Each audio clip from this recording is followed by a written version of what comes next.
Hello সবাইকে, 15 দিনের 15টা recipe দ্বিতীয় রেসিপি নিয়ে চলে এসেছি। আজকের রেসিপি দুধ পুলি। প্রথমে 2 কাপ চালের গুঁড়ি গরম জল দিয়ে মেখে 15 মিনিটের জন্য ঢেকে রেখেছি, আর অন্যদিকে দুধ গরম করতে বসিয়ে দিয়েছি। 15 মিনিট পর আটার ডোটা হাত দিয়ে খুব ভালো করে মেখে নিয়েছি। এবারে হাতের সাহায্যে গোল করে পুলি পিঠেগুলো তৈরি করে নিয়েছি।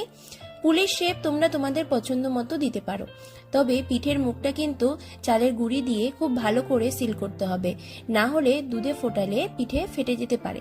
আমি এখানে নারকোল আর ক্ষীর দু রকমেরই পুর ব্যবহার করেছি। এবারে পিঠেগুলো দুধে দিয়ে 10 মিনিট লো টু মিডিয়াম ফ্লেমে ঢাকা দিয়ে ফুটিয়ে নিতে হবে, আর মাঝে মাঝে একটু নেড়ে দিতে হবে। তো দেখো, দুধটা কিন্তু অনেকটাই গাঢ় হয়ে এসেছে আর পিঠেগুলো বেশ নরম হয়েছে। এভাবে করলে একটাও পিঠে কিন্তু একদমই ফেটে যাবে না। রেসিপি ভালো লাগলে লাইক, কমেন্ট আর শেয়ারের অনুরোধ রইল।